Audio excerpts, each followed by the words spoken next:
Welcome everyone to the November 25th edition of the OMR Architecture Meeting. Today we have one topic. Guido Koppens will be talking about re-architecting the vector IL opcodes. So Guido, can you take it away? Sure, thanks, Daryl. So today I'll present a redesign of vector IL opcodes. I have to mention first that we already had a presentation like a few years ago. This is a new one based on previous proposal, but it changed so much that I essentially started from scratch. Only I think one slide remains from previous presentation. So it's basically a completely new redesign. And first I'll talk about motivation, describe the current data structures, then make like sort of high-level problem statement, our proposal, examples of that proposal, and summary. And of course, at the end, feel free to ask questions and hopefully have a discussion. So motivation is actually a slide from whole presentation with some amendments. Since then, we're considering more vector length. We would like to support architectures, like more architectures actually, Intel, PowerZ, and ARM. And as before, of course, it will help RSMD. It actually can be expanded then if you have more opcodes, vector opcodes.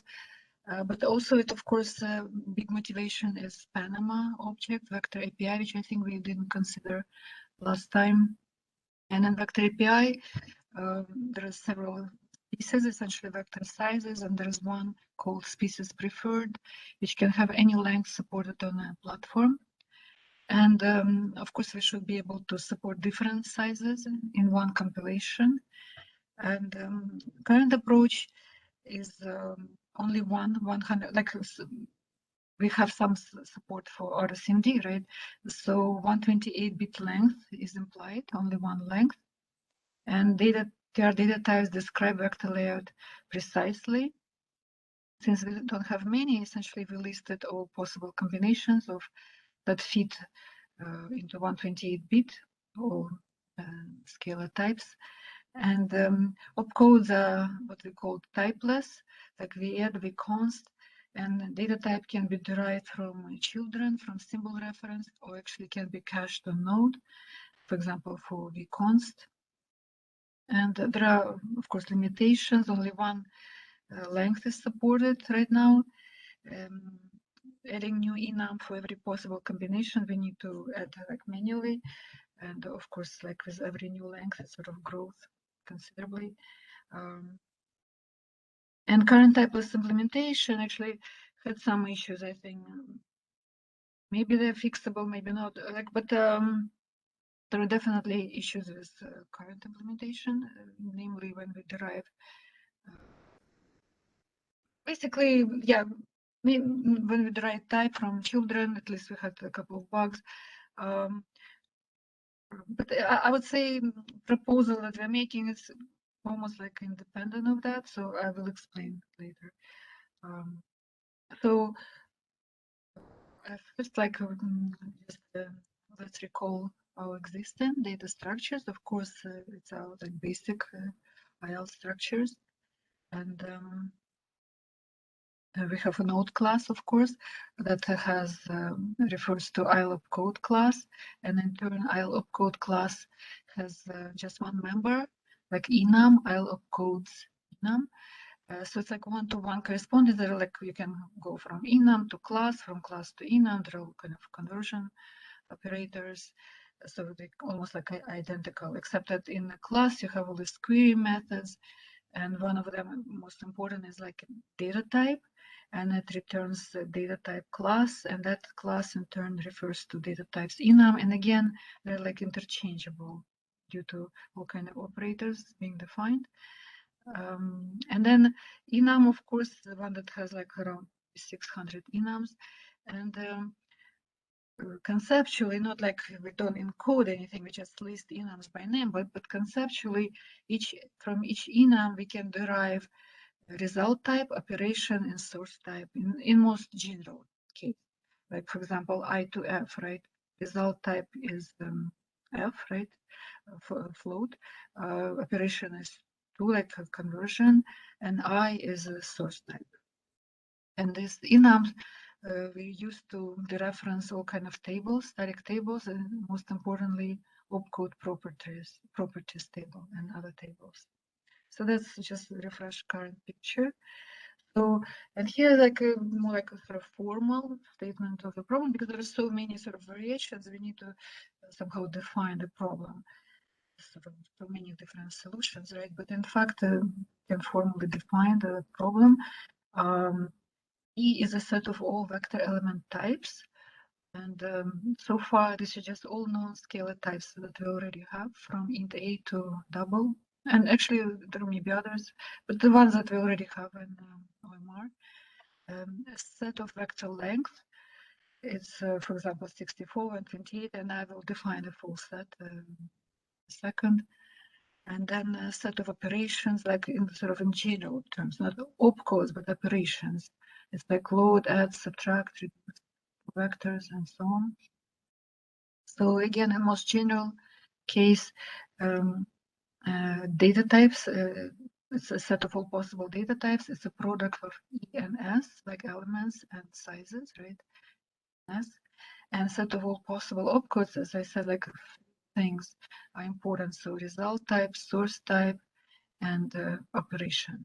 So product of 3 sets.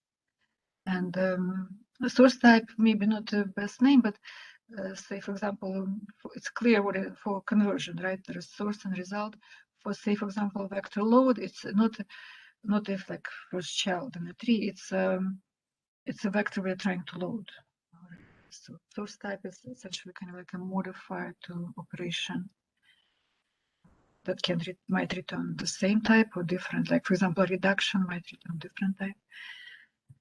And then we would like to impose some constraints, like basically, I think like, for example, that optimizer should be agnostic to number of vector elements and should not even, I would say, ask for, like maybe when creating new temp, but generally doesn't need to know any specific length and should work for any length that we currently support and in the future without any modifications, I would say.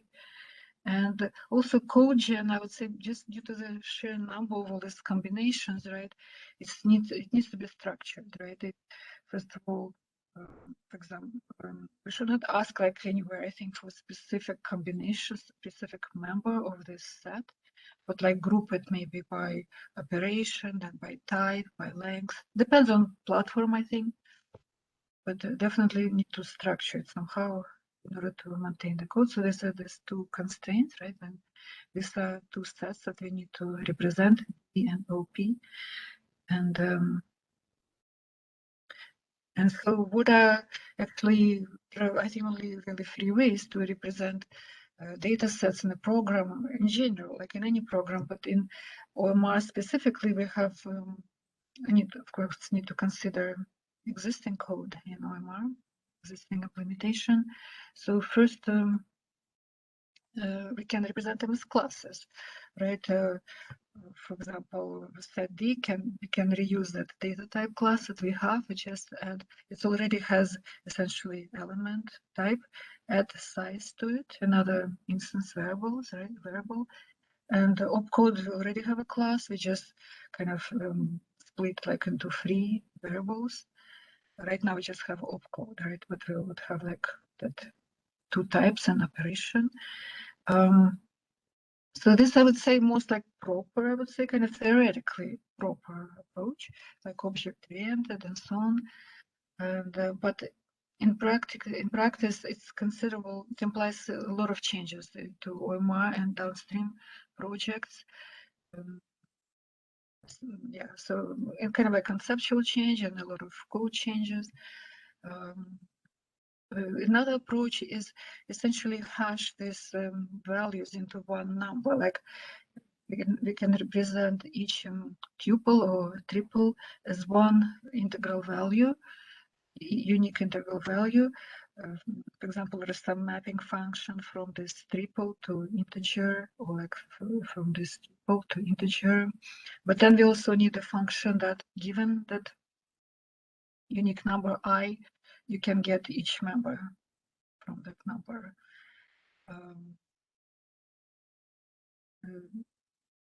So yeah, these functions are not hard to create. You know, it's basically encode each member to a group of bits within I. One disadvantage of this approach, we discussed that, and basically debugging, like not easy to understand the meaning of that integral value, like what exactly opcode it refers to. And of course, we need to make it compatible with existing enums, because we already, you know, they have to be, this I has to be the same size as existing enum. I will show examples.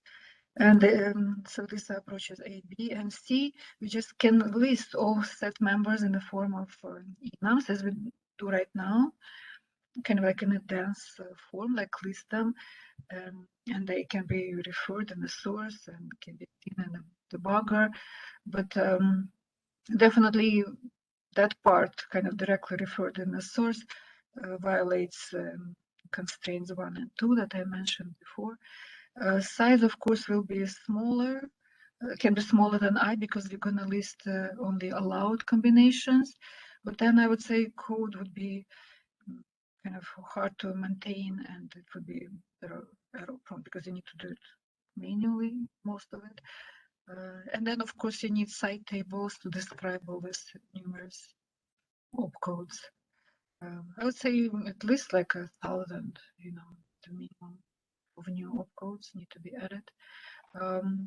We can also consider like automatically generating enums and encoding this that I essentially into enum value, like say some enum, like I don't know, some vload equal some encoded value, but then I sort of it becomes like similar to B. I would consider as part of B at least, maybe with some modifications, but then C becomes close to B, at least in some way. So we had a lot of discussions, like and discussed with my colleagues, right? So and this proposal is B. In this presentation, I'm proposing B. So the following, all the following slides are about proposal B. So for yeah. I was just wondering if maybe you wanted to pause on those like 2 slides back to see if anyone has questions or any on any of that, just to kind of settle on that point. Yeah, I think it's a good idea. And yeah, it's important to sort of like process this.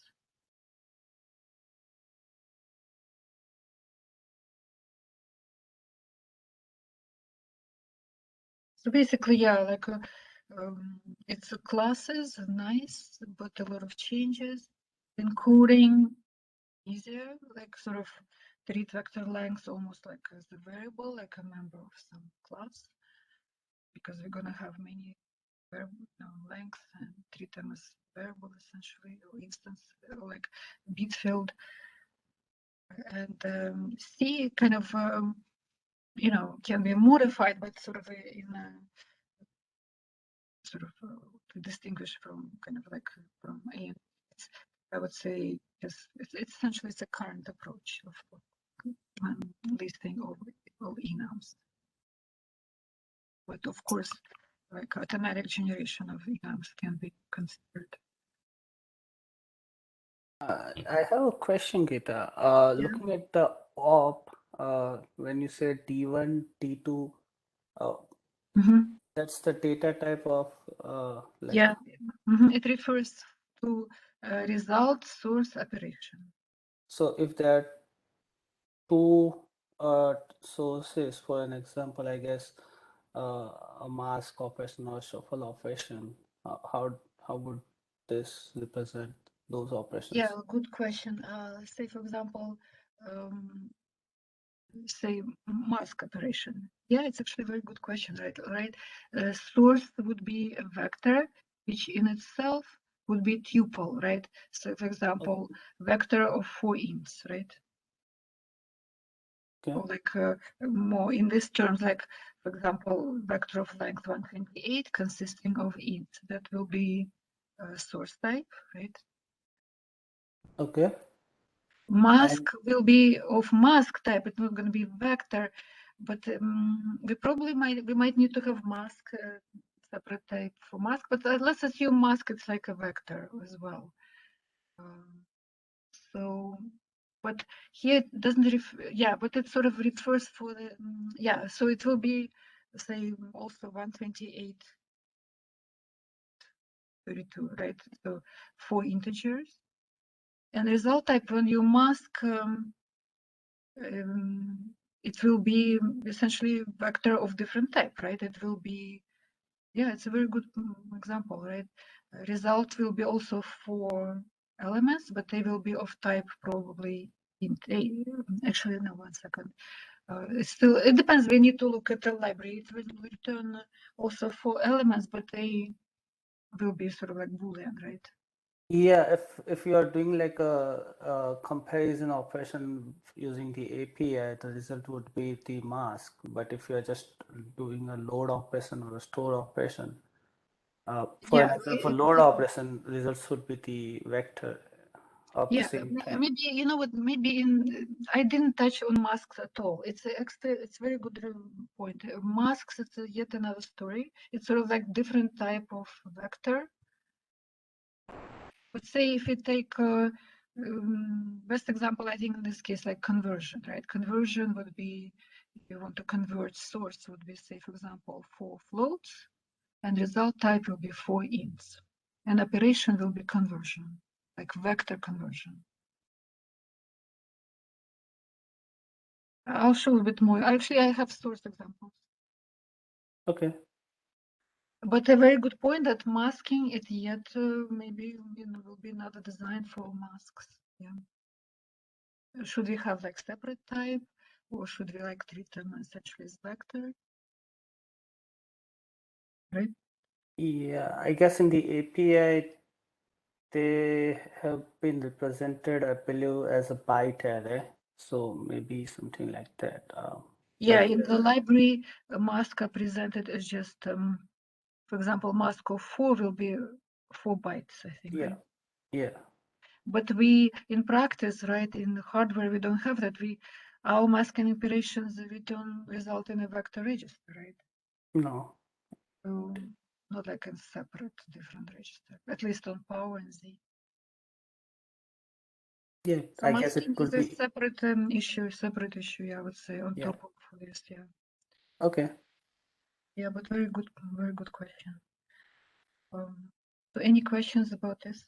Yeah, so basically this is more like if you don't consider mask, it's like, well, even with mask, I would say, it's a result, source type, and operation. For example, for reduction, right, a typical example, source will be, I don't know, floating point vector, operation will be reduction, vector reduction, and result type will be floating point. Scalar type. All right, so we always can come back to this, right? So yeah, even independent of any proposal, we need to consider SVE, right? SVE, it's different a bit from other architectures. It introduces something called scalable vectors. And there are a couple of rules, but in most general case, you can have vectors of 128 bits up to 2K, and in 128-bit increments. So you can have already like 16, at least 16 length, but only one vector length can be configured by implementation. Like I think it's maybe by alpha, or you can configure at some point. And it can be queried at, for studying compilers, basically they need to generate, essentially they don't know what it is. So they need to generate, study compilers have to generate like essentially dynamic type, like dynamic stack, and sort of unknown temporaries of unknown type even. But for just-in-time compiler, it can be queried at runtime during compilation. So it was, I couldn't like figure out exactly, it's sort of a bit unknown. Theoretically, I think it can be vector configured length can be changed while process is running even at certain points. I think we just can call some function, some low-level function and change length. But for now, I think we can assume that only one length. And again, it's sort of similar to mask. It can be sort of built on top of it. But right now, for simplicity, I think we consider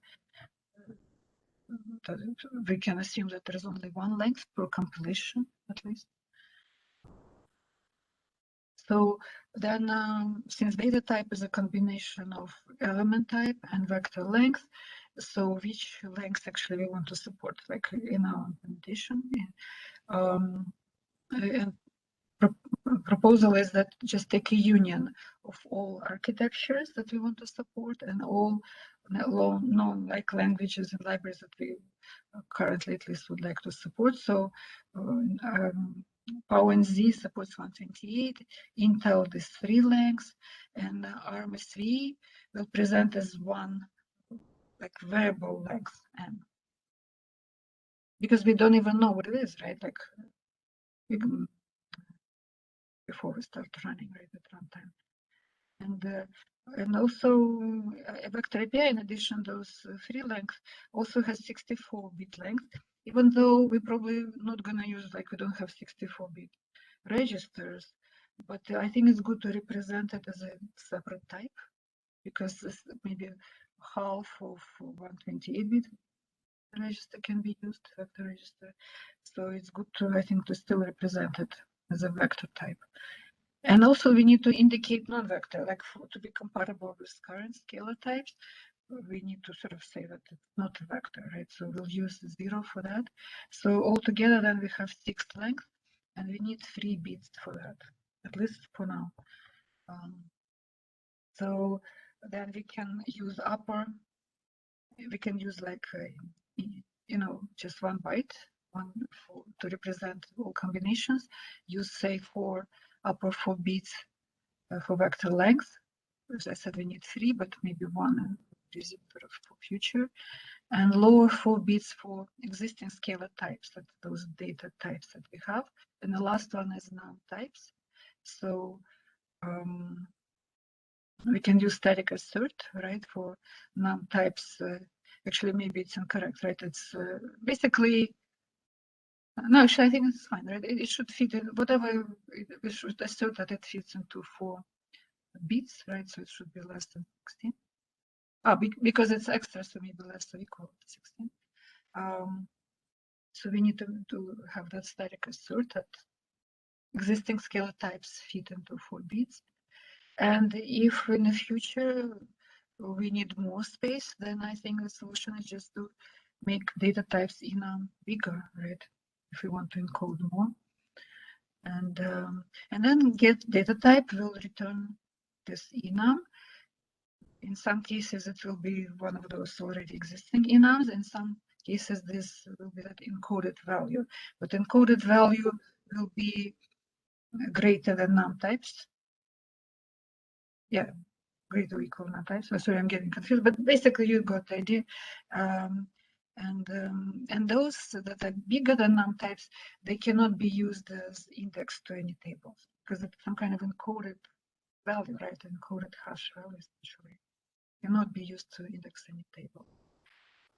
And then what about unsupported vector lengths and types? I think it's easy to control, like, because there will be a limited number of actually places where we create and we vector types, and we'll do vector API expansion for vector library or RSMD.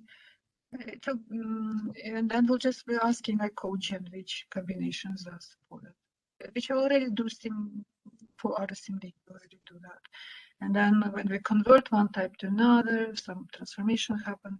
Again, we just need to, I think it's similar to other types. So this is data type. So basically the bottom line, it can be encoded, combination of element types and vector lengths can be encoded in 1 byte, at least right now. So what about opcodes? Opcodes right now stored this variable. It's a enum, and it's currently size 4 bytes. And so we can encode all opcodes into 4 bytes because data type is 1 byte. Operation 2 bytes should be enough because we have right now around 600. We don't plan to add more. And then we need, as I said, 2 data types. So it's like 1 for result, 1 for source, and 2 bytes for operation, so 4. And again, if it's at some point not enough, we just need to make that enum bigger. And again, we need to assert that exists essentially operation, right, fits into 2 bytes, right? So we need to have right assert.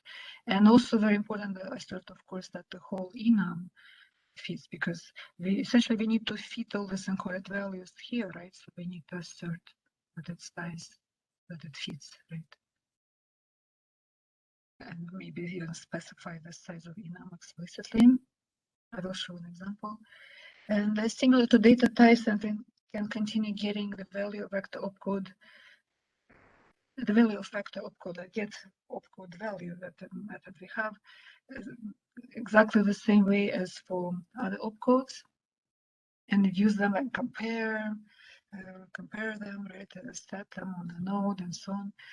But they just won't be able to refer them to explicitly in the source, sort of like hidden enums.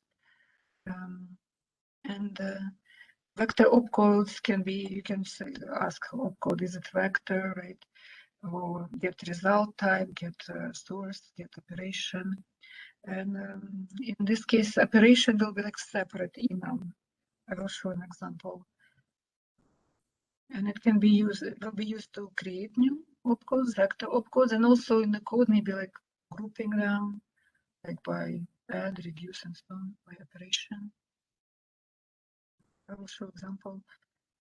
And yeah, and of course, as you know, like essentially this value is used for referring to different tables and dispatching all kind of handlers, and that code will have to be changed, like, but hopefully somehow encapsulated, like say, for vector opcode, you, in order to get handler for vector opcode, in some special case.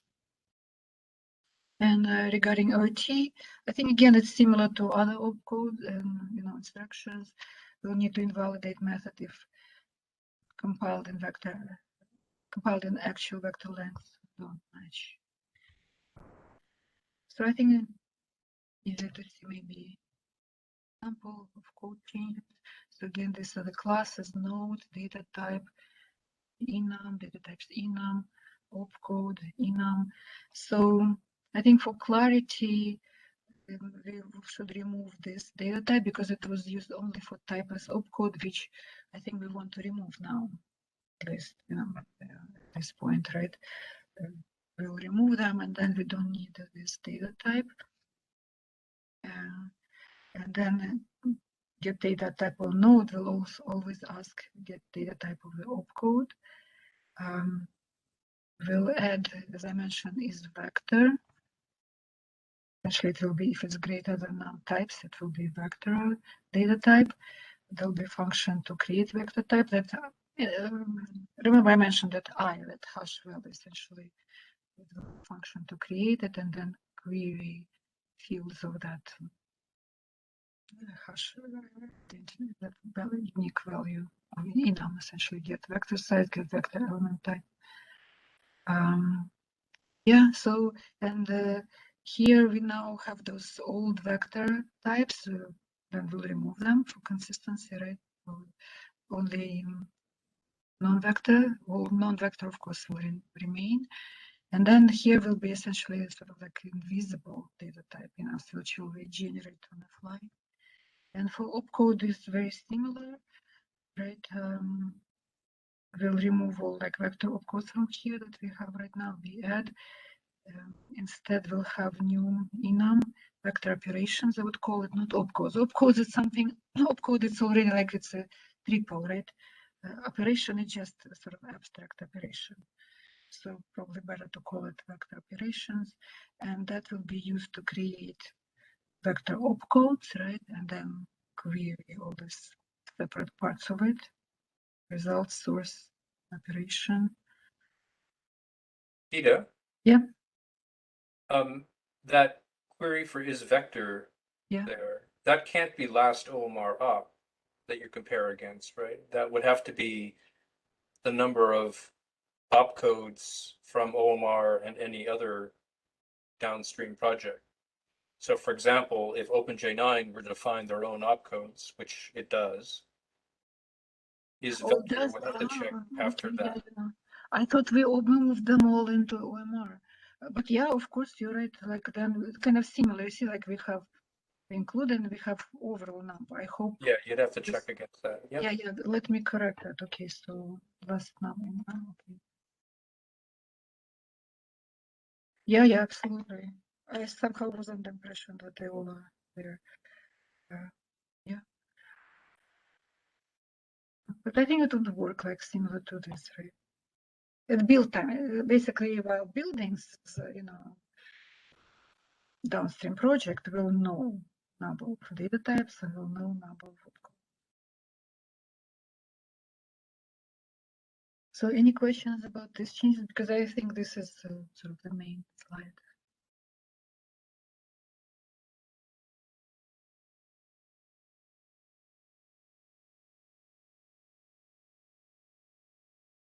All right, we can always come back to it. So here are examples. Yeah, so for example, as I was saying, like for data types, right? We can use data type as before, like say even if it's a vector and this is non-vector, it will return correct value, like they will be correct, equivalence result. Like we can still compare different opcodes.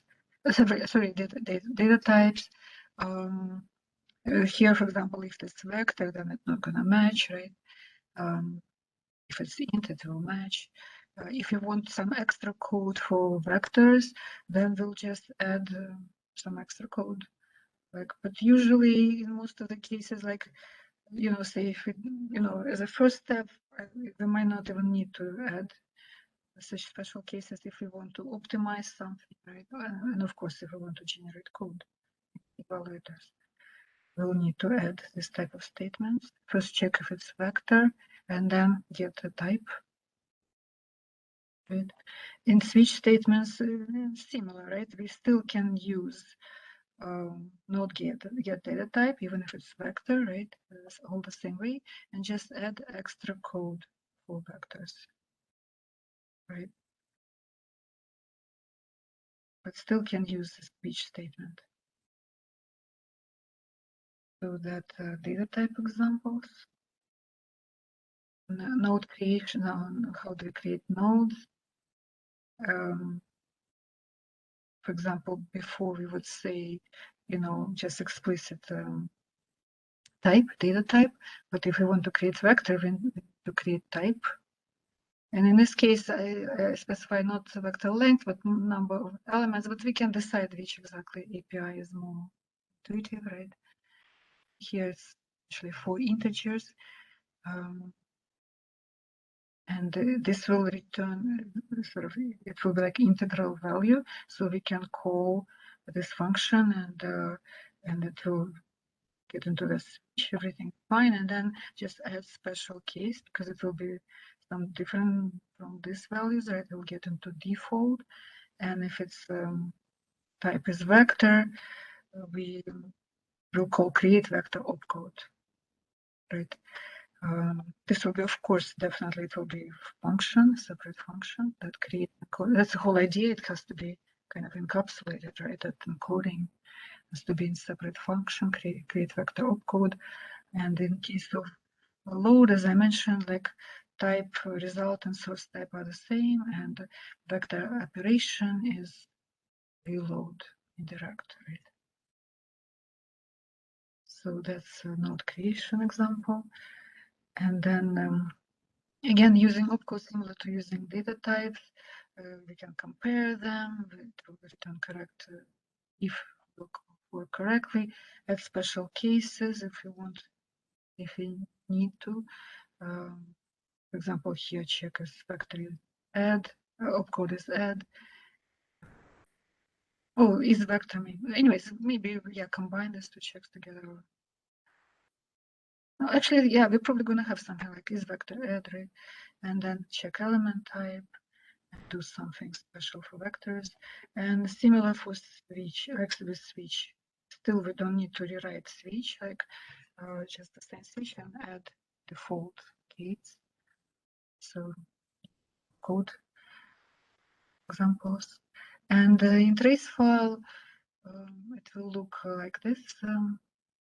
It's a suggestion, right?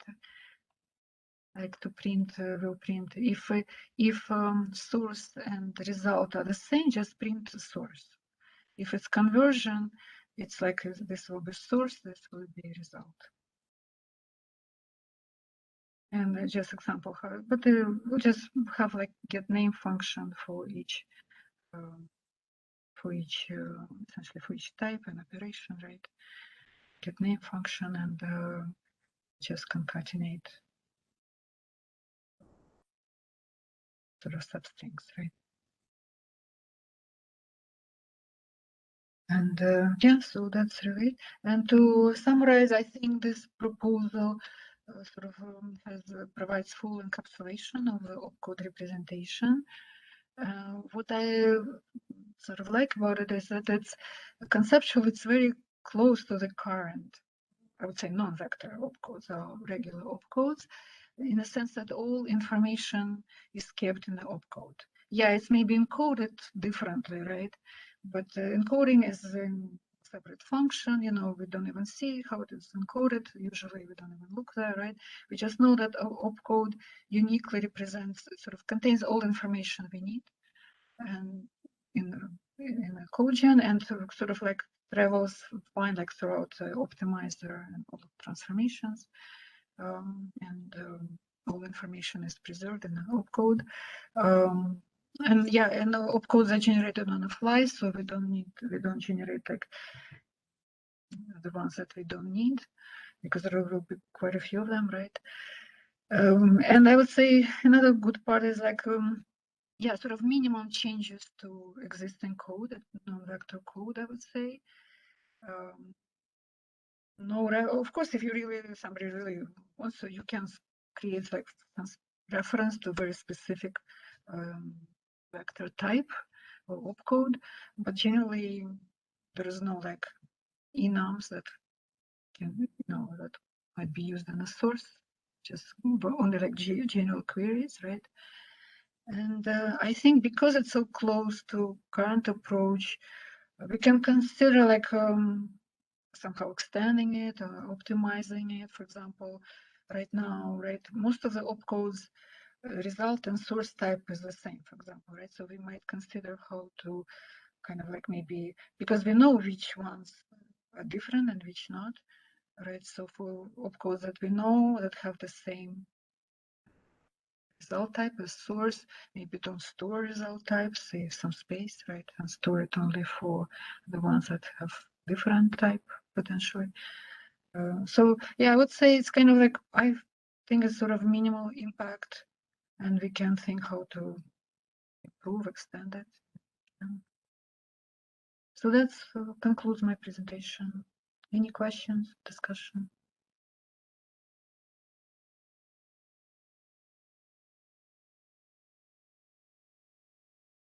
Maybe got some examples. I had a question about the get data type.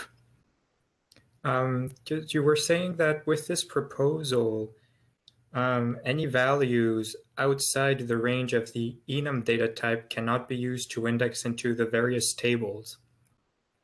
So doesn't that mean then that there is a risk that with this change, existing code that currently has some like calls get data type on something and then just straight uses that value to look something up in a table, wouldn't that start breaking?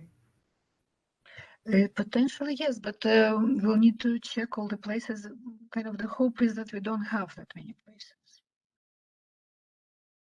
right? For example, for opcodes, we know all the tables, right? And usually we use some general sort of dispatch code. For data types, I don't think we have many places when build tables indexed by data type. But yeah, that's sort of it's where we need to be careful. Yeah. Are you worried about other consumers of OMR, Leonardo? Yes, Yeah. among others. Also, just like if I can easily imagine a case in OMR itself, right, where we might grab the data type of something, store it in a variable, and then way later on use it in some way that that will no longer work with these new vector data types. So, and finding those cases could be tricky. You mean like indirectly, right? Store into something and then you. Yeah. Yes. It is. I would say yes. It is a limitation, but it's sort of the price to pay for not kind of listing all the enums, you know, in a dense kind of fashion, right? Are those tables accessed directly right now, or do we use some API to get to them? Because maybe you could add some logic on the inside of that API to either assert if it's out of range, or even mask if you want to let it through. Well, Yes, the problem yes. is you're going to have to change all the code, all the existing code that might currently have a problem like this, right? Like anywhere where you're now manipulating a data type, you could all of a sudden have a value that is outside the range.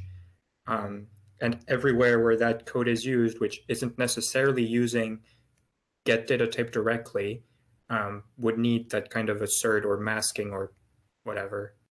Right. It was, but I was thinking about the actual grabbing whatever data you want out of whatever table you want. Are we accessing that table directly, or do we like get opcode table or get opcode property table? And then Well, that's something that has to be inspected by looking through the code. Yeah, because if we have an API, we could maybe add some safety features on the inside of that API. But I think you do raise a valid point, though, Leonardo. A lot of this is done based on the enforcement of this seems to be done on the honor system.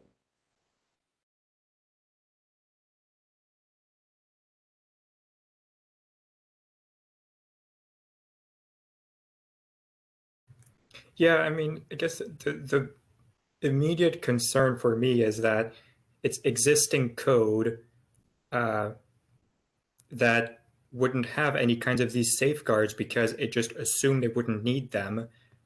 All of a sudden is going to need them. And I wouldn't be surprised if this was a problem in OMR code and also in downstream projects. But Leonard, it's only if somebody wants to use vector types, right? I think implementation that wants to use vector types, yes, we'll have to go through source and check all the places and make them like there are sets, create some API that does the right thing.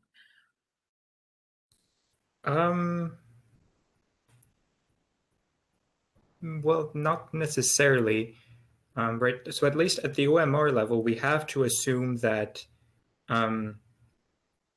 vector types are going to show up because the whole point of this is that we implement support. In a downstream project, if we have, for example, auto-vectorization, you could easily end up with vectors appearing when you weren't expecting them to be there, right? That's true, yeah. The vectorization can sort of just produce.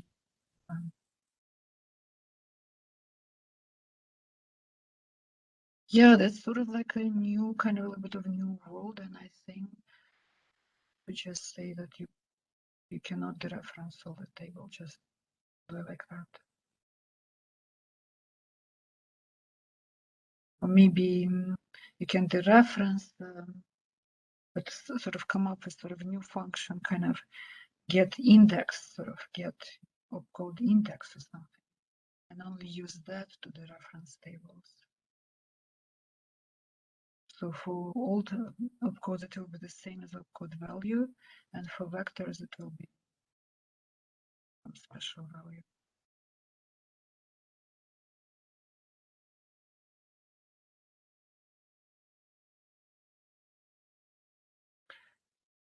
But do you think, like Leonard, do you think we have many tables like that based by type? Actually, it's, yeah, you never know, like maybe in downstream project there might be tables like. Yeah, well, at least in OMR, I guess that's something we can check by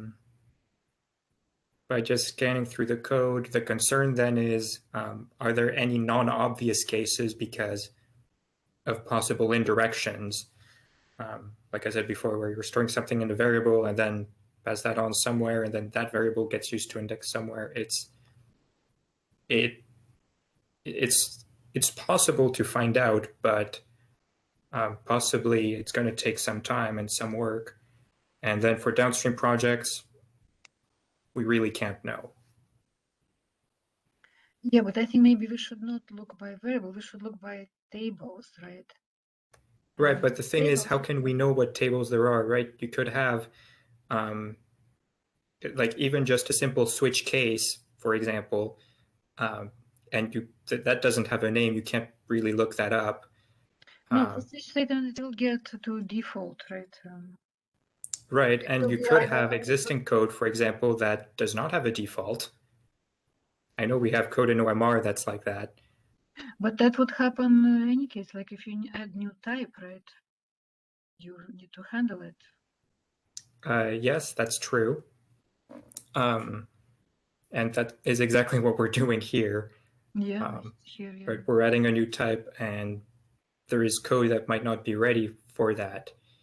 Possible. I guess a slightly better case would be if like there's a default case, but it currently asserts. Yeah. That would lead to a crash then. But that sort of, I guess, yeah, would happen anyways, like when you add a new type, right? And there's also a danger that if you're not changing the num types value, then even like downstream consumers that wrote safe code that asserts it or that checks that num types isn't greater, they could run into trouble. I guess they'll still detect something that an actual value that is greater than num types and assert, so that's good. But I mean, we can't know what downstream consumers may have created, what tables they may have created and just index into, right? That's, I guess, yeah. So I would say more concerned with tables, not with switches, right? Like. Well, I guess the point I was trying to make originally is we can't necessarily know what tables people have made, right? Yeah. Even in OMR, there might be a table buried deep inside, I don't know, VP or something, right, that everyone has forgotten about. And finding those could be tricky. But what happens now, right? When we need add new opcode, which happens frequently, it happens, right? We need add new opcode. Adding a new opcode, yes, but adding a new data type, that hasn't happened.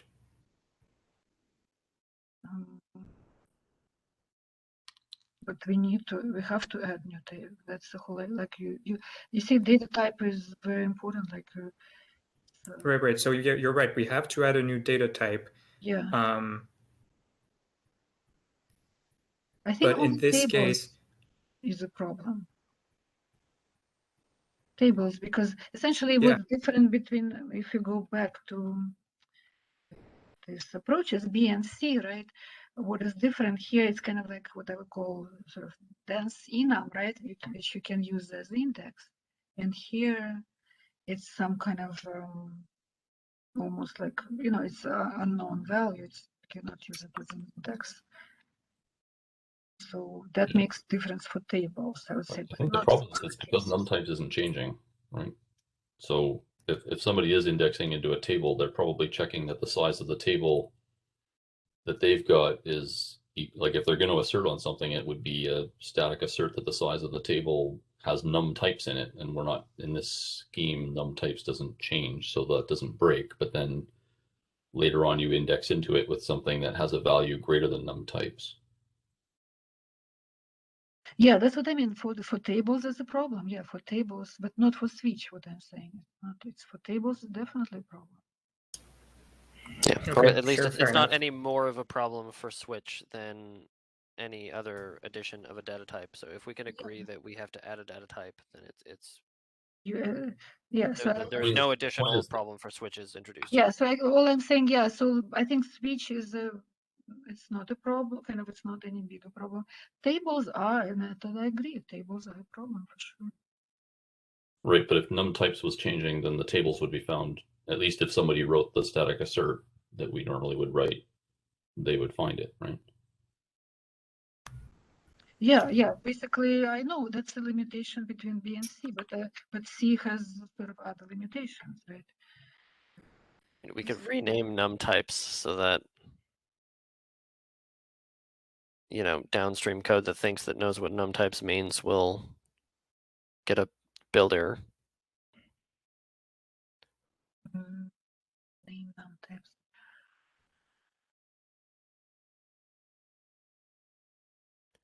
So you're saying change everything in OMR so that it doesn't use num types anymore. Or just rename it to something else. Some name that doesn't suggest that it's all-encompassing of I see. a bound on all of the type values. And then, if somebody had a static assert, well, you're setting off that static assert because it can't find num types in a way. Yeah, so everything will have to change, but maybe that's not such a bad thing. It would make the change more obvious. Yeah. I agree. That's probably a good. I generally prefer things that'll fall over immediately rather than limp along and die somewhere else. Absolutely.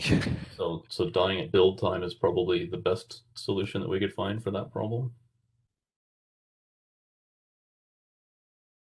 Which means and types, like renaming num types or some other similar kind of thing. So it would also cause any an error on any array that was statically declared to have size num types. Right. Yeah. So basically, don't use num types. It kind of becomes internal, sort of private kind of value. And the only people it doesn't break are the ones who weren't checking for it originally. Then people might start using new name also, right? Well, for the people But that the weren't new name using would have a new meaning. New name, sort of new, more explicit, yeah. Yeah, if downstream projects are not checking this, they don't know that there is a good way to avoid breaking that. Yeah, I know, but it's like that's already. There's an argument that that's already brittle code that's been written. Yeah, very true. And you can't protect against non-brittle code. Against brittle code. There's little you can do to make brittle code not brittle from outside. Yes, very true.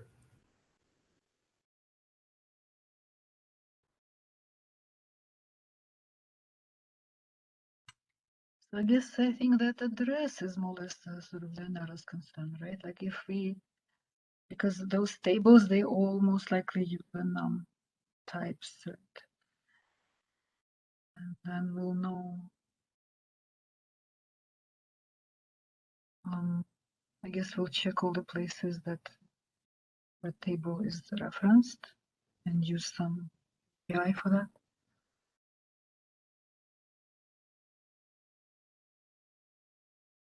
That will do something special for vectors, right?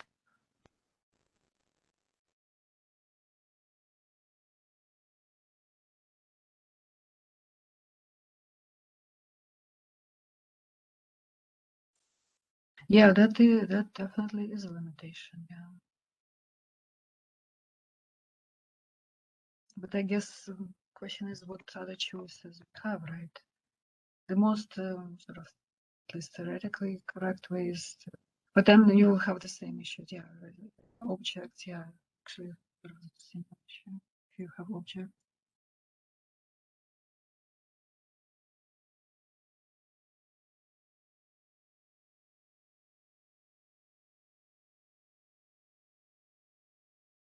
So Gita, assuming that option B is what you're going with, what's your implementation plan? How do you plan to make these changes in the code base? Changes in the code base, I guess, start with that, right? Like that's sort of adding those functions, like, right? Well, I mean, are you planning on doing this in one massive pull request? Or are you staging it incrementally? Are you expecting things to break in OMR and downstream projects? Just what's... Definitely don't want to break anything, but in terms of, I didn't think about that remaining yet. That obviously will break something. But apart from that, just adding this is not going to break anything, right? Adding all these extra functions would not break. Renaming enum, I didn't think of it yet. I'd suggest making the num types and the num opcodes chain. Like you should probably do it for both of those. I would suggest doing that early. That way people can accommodate their code bases to the follow-on changes that you're going to make. I see, do it first, yeah. And that might be a relatively mechanical change for OMR. And will sort of tell us, what is, how often it's used. It gives time for downstream consumers to discover the problem before they're affected by it. Yeah. Can you also create an issue for this so that you can associate all the PRs against that issue so that we keep things together? Absolutely, yeah, absolutely. I guess the main thing to finalize the design approach, right?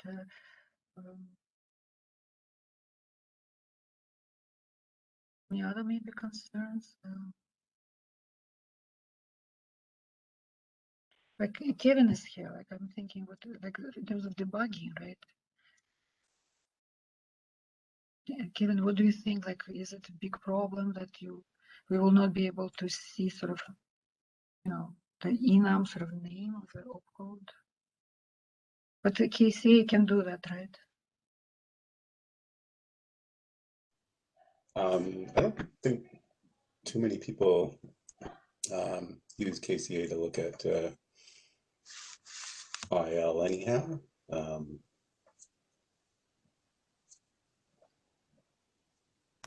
So, I mean, I guess that's the same problem as what are we going to do for log files? For trace files, we can print, right? That we can. There was a slide for that. We can control that like this. Right. Yeah, no, I know. But I guess what I'm saying is whatever we do in log files would probably also have to happen in KCA if we wanted KCA to be able to decode these things. Consistent, yeah, consistent thing, yeah.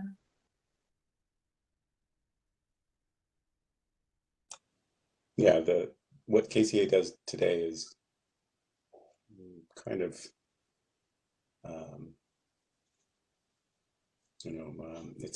it's not complete, I would say.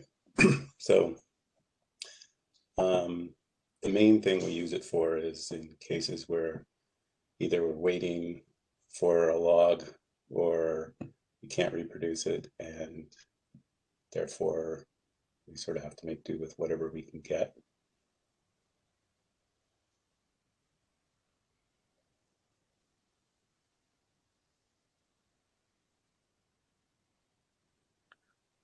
Well, I would think that at the very least, you probably wouldn't want KCA printing an opcode incorrectly so that you think it's one kind of opcode and it turns out to be not.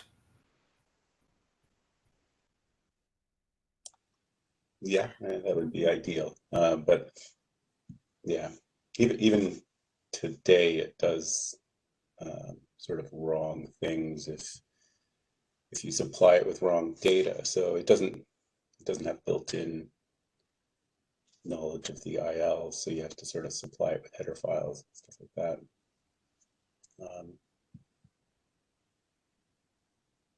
One of the areas where I had a moderate concern was if you're working in a native debugger like GDB and you're looking at a TR node structure, and right now if you print out a TR node structure, you'll, at least if you're working with OMR with a debug build, you can actually get the opcode values. You'll get them. You can print out the structure, and it will see them and print out what the opcode is. But in this scenario, that will turn into, I think, a number in the case of a vector opcode.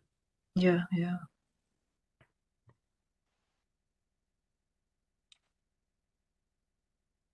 But definitely, but I guess using a function in GDB. But it's true, that's a limitation.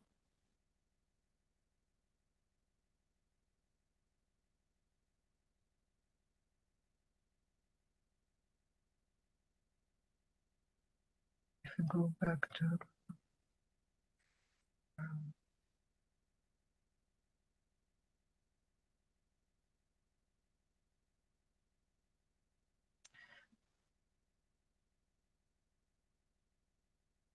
so, Mark, do you think it's a big concern? Like maybe we can think of something like somehow maybe generate those names for debug build, or use functions, use like get name or something like that. Yeah, well, so I mean, you know my opinion. I'm less afraid of having an enum that's been generated by a tool. But I mean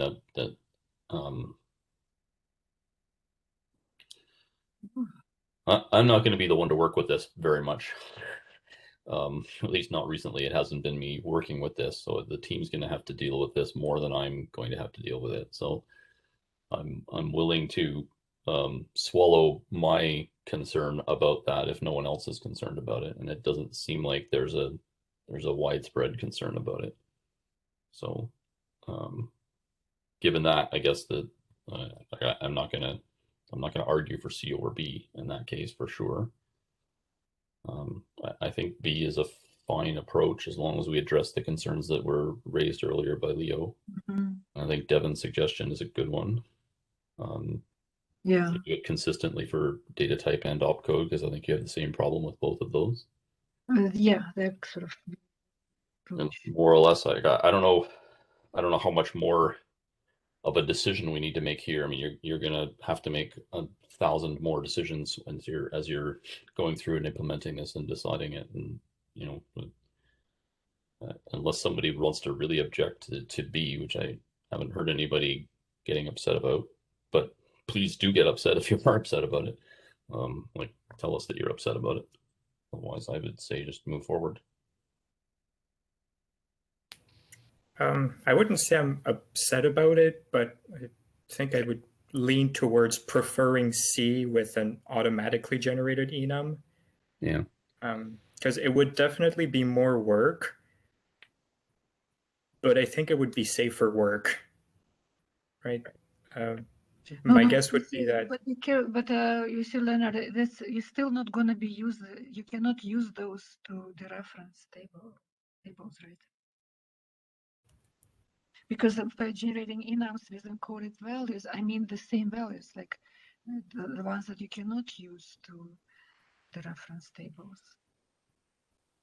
Because otherwise we can just list them also automatically, but without values, right? I think here is important to distinguish here. In most general case, we're saying anyways, there are two options here, right? Like to make them sequential or with encoded values, like similar to this, right? If you do it automatically, most likely it will be generating encoded values, right? You're not. Yeah. Though yeah. My preference for C has to do more with more than just that, right? Because among other things, it would also solve a lot of debuggability issues, because sure, you could just generate the values so that they match whatever encoding format has been proposed here. But you would also have the enum name associated with it. So looking in GDB, it would still work. Yeah, but it's very important. Yeah, so basically you think values have to be encoded, right? Well, in my opinion, they don't have to be, but they certainly can be. I think that's important. That part I think is important. Should they be sequential values, or they should? That makes, I think, the biggest difference. When I said to distinguish like clearly A, B, and C, by C I meant sequential numbers. Here just added like how they can be sort of merged with B, but C in most kind of general way is sequential numbers. So I think that's what we need to decide. So those enums should be, those opcodes should be kind of sequential numbers, or it's encoding of the value of those three. Okay, if that's the difference you see between C and B, then that's not how I was interpreting it. Yeah, that was not how I was interpreting that either. I would not recommend using sequential numbers. I would assume you'd do the encoding, and then just tool would just generate the enum to match that encoding, so that you could still extract the fields that you're talking about, because I think it is valuable to be able to do that. Agreed. I definitely meant that C is sequential, but if we encode, what I was saying, if we encode, then it becomes close to B. Basically, then we look at it as B, but without, but plus debugging abilities. So we can then have B and somehow think how we can generate those names. But the essence of the, still you need some, function that decodes them, encodes them, decodes them, right? When you create new enum, even if you list them all, right, you still need the functions, right, that decode, encode. If we go with this encoded values, then it's a very the reference tables, right? The only difference then becomes the debugging, right? So we're gonna generate all these values for debugger. So that's what I'm saying. Maybe generate only with debug build, maybe something like that. So the only about the indexing into tables issue, yes, that will still be a problem. It's fundamentally unavoidable if we choose to add new data types in. Exactly, yeah. But if we did a generated approach, we could then keep num type defined the same way it works today, and it would have the correct value. Right, because it could just be generated again as part of the enum. So any existing code that is sort of built with this in mind, that checks already num type, it should continue to work, and we wouldn't necessarily have to rename it. I'm not completely sure. Num type will have very different meaning there. It will be sort of like maximum encoded value. It's not going to be number of enums. It will be sort of like the maximum value you can have. It will be like, FFF, like, int max or something, or unsigned int max, right? It will have different meaning, because it's very important to distinguish, like, right, enums versus encoded enums. It's very important. Right. Okay, yes, you're right. But it's like you could get away with it for DataType probably, but not for Opcode. That's going to be way too huge. Yeah, that's more where I was going. But for DataType, please don't forget the S3E, right? We counted around 100 combinations. It's not a huge number, but I don't think it's kind of like generating 100 of combinations, because it will grow in the future. It will be considerable increase, I think, of data types. Yeah, they fit right now like into 120 or bytes, right? But potentially it will be more, like if say SV have more sizes. Oh, sorry, maybe, yeah. No, actually, maybe it's no. 1 second. Maybe it's not completely relevant. The 3 we can represent as one side, right? Then yeah, then it will be less if it represents as 3 as one side. But conceptually, yeah, the same problem exists for opcodes anyways, right? Which like will be at minimum 1500, I think.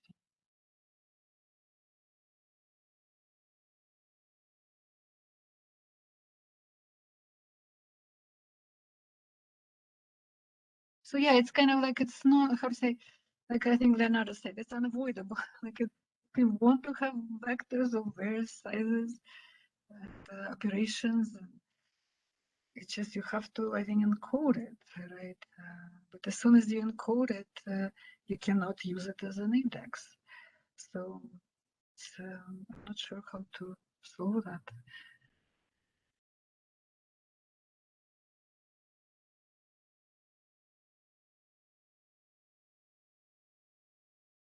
And if you don't encode it, you list all of them. It's just, I think it's very hard to maintain. I guess you can create a tool that will list only known combinations,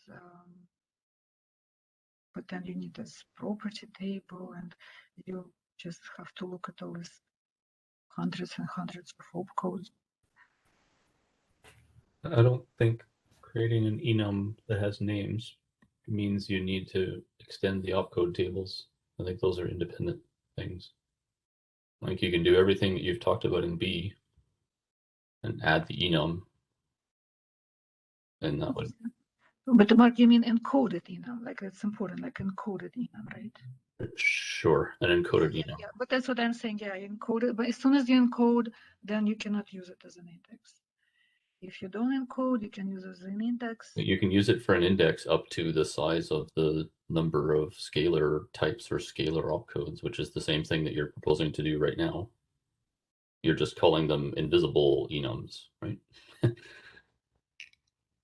We're proposing making it visible, I guess. Right. But visible only needed for debugging, right? You still cannot use them to the reference table. Right. Yeah. The problem is the referencing tables, right?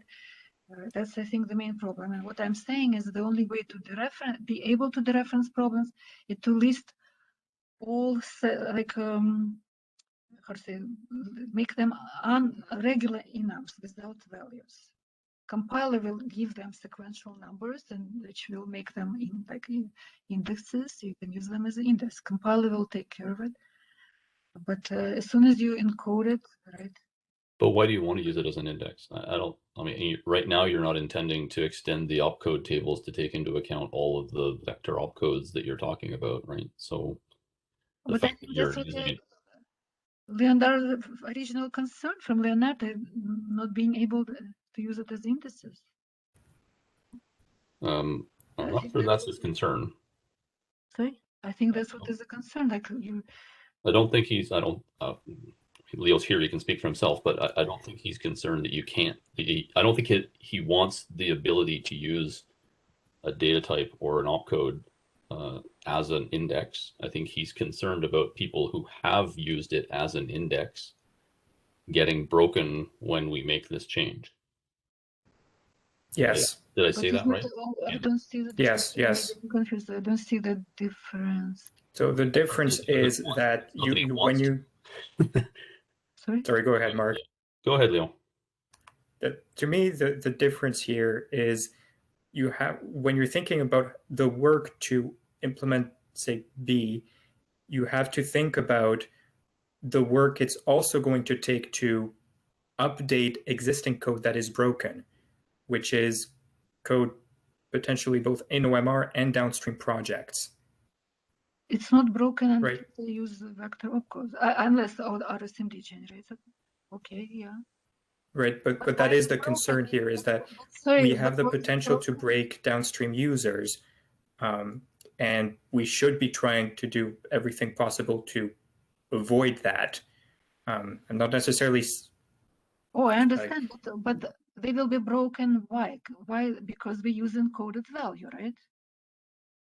Why would they be broken? Because values of enums cannot be used to index tables. But that's Yes. common between B and C3. Isn't it common between B and C3? Both have encoded. Okay, yeah, that particular problem, yes. But there are other the question about C that was for a different concern. I'm not saying that automatically generating the enum is going to magically make the issue of indexing go away, but it still has value in my opinion. But how can we avoid the indexing issue to go away? That's my question. What I just said is we can't if okay. we go with this encoded approach.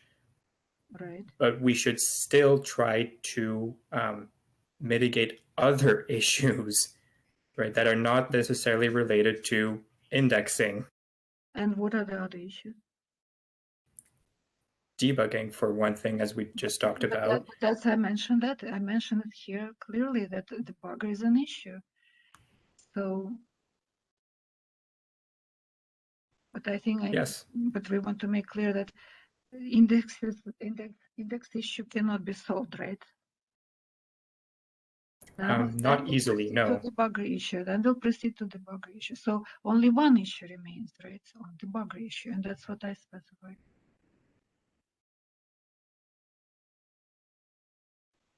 Sure. So of course we all concerned about breaking existing code, but I don't think we have a solution in terms of indexing.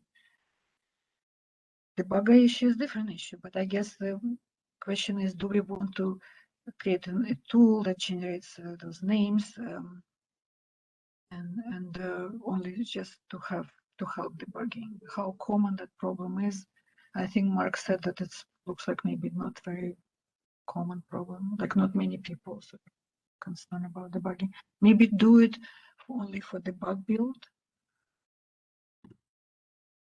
But No, I if guess you're going to do it for the debug build, then you need to do it. So you might as well just do it, in my opinion. At that point. I think most debugging, as far as I'm aware, does not happen on debug builds. Right. Maybe a bit of a misnomer. Well, that's true. that That's might be true for people who work in OpenJ9, but I don't think it's necessarily true for people who work with OMR. Oh, fair. Because I do it all the time in JIT Builder. But just to make clear, like it's really the only difference between B and C3 is debugging. And for debugging, we would like to use an extra tool and to generate all possible values, which is can be sort of just kind of isolated and generate all the values. But then, as Mark actually was saying, right, like to make it consistent, then the bug tool should be generating those functions too, right? Because we want to keep it consistent, right? And the bug will generate all kind of functions that we need. Actually, maybe just two functions that encodes and decodes the values. I don't think the tool needs to generate the functions. It needs to generate the 24 and the 16.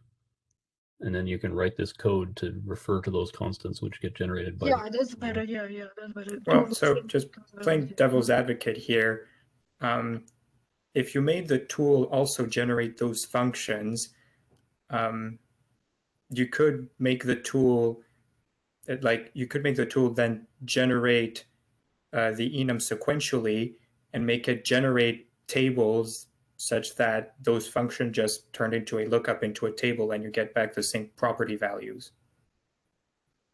Right? And you wouldn't be able to decode it manually, but you wouldn't do that because you could just call the functions to do it. Yeah, I'm not sure that's actually desirable, to be honest, because the size of those Fair enough. Especially for the opcode table, those tables are going to be huge. Yeah, no, the opcode table would be huge, but for data types that could be doable. They wouldn't need to be nearly as huge as the space of opcodes that we're reserving or considering reserving for non-sequential bit packed values, because most of the combinations of values that we could pack are garbage and we would not generate them. Sure. Like probably the vast majority. Are we talking again about generating sequential enums? That was what Leo was bringing up. Yes. Yeah, I did say playing devil's advocate at the beginning. Yes. So Yeah, we maybe discussed that certainly, but then you need to generate property table, which you sort of like how to say, do you want to generate manually or with a tool? I think it would not. It And will I'm be talking about generating it with a tool. pretty sophisticated tool. Tables and not only like tables. I think then you cannot use this, right? Then you can have to add all these enums, right? Into if you cannot decode these things like that, right? No, you still can. That's what I'm saying. Yeah. Properties will return that.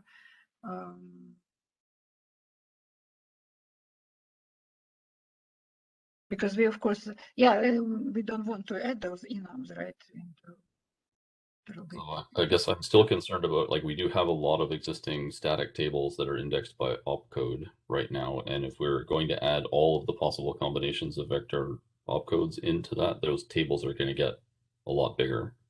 And that's, I mean, maybe it's not a tremendously huge amount of memory, but it's still more than it probably needs to be.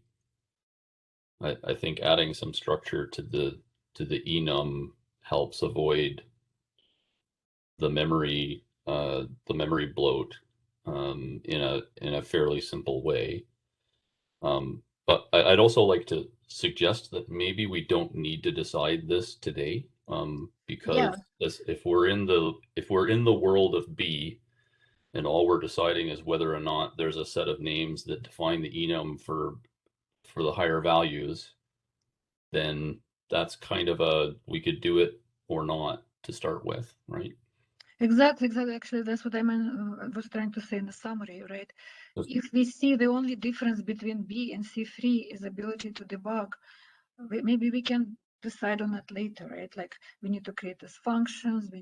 If that's only difference, we can decide later that maybe, yes, generate those names, maybe. So, I mean, the discussion we just had about whether or not the enum space is sequential or not, that to me sounds like a decision we should make today. Exactly. But the other decision, I'm not sure we need to make that decision now in order to sort of gate this moving forward. We could have a separate discussion specifically on that at a later time. That's why I distinguish it like that. A, B, C. By C, I meant sequential enums. So this is a sort of vote for encoded enums, but it has the weakness of debugging issue. Everything else is not any worse than anything A or C. Right, which we think there might be a way to fix that going forward. Exactly. Yeah, exactly. Does that sound like a reasonable path forward for everyone?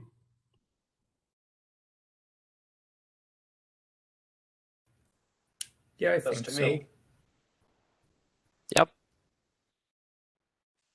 Yeah, great. And I think I see, yeah, maybe I should have been more clear. Like basically it's a sequential enums, and that's sort of like modification to it. Automatic makes it this, but basically, yeah, choose between encoding and sequential enums. That's important. Which leaves us with the issue of indexing tables, of course. That's sort of hard to avoid, I think. Okay, I'm cognizant of the time. This is one of these rare instances where this meeting has used up almost its entire 90 minutes. And unfortunately, I have another meeting at the bottom of the hour. So what are there any outstanding issues we need to decide on in the next 2 or 3 minutes? Or is this something we have to push to a follow-on discussion? I think we made a decision, right, to go with encoded, right? Okay. Okay. Okay, so let's, I guess, a follow-on issue from you to track the work as it proceeds, and if there is a future discussion around debugging that needs to happen, we can have that happen at a later meeting or in an issue. Yeah, and as I just to reiterate, it's expandable approach. I think like we can always like optimize things more. Like it's sort of minimal change to existing code. I think comparing to other approaches. Okay, any other issues that anybody wants to bring up in the next 2 minutes? Just wanted to say thanks for an interesting discussion. Yeah, thanks everybody. Really appreciate it. It's an interesting issue. It's simple and not yet not simple. Yeah, it's a hard topic, like you mentioned at the beginning. This has been ongoing for almost 4 years now, so it's I'm glad you're able to take it to this point and put a serious proposal forward. So thanks for the efforts there. Thanks. Okay, I'm going to end the call now. Thanks everyone for your participation, and our next scheduled call is in 2 weeks. Thanks everyone. Thanks. Bye. Thank Bye. you. Bye. Thanks. Bye.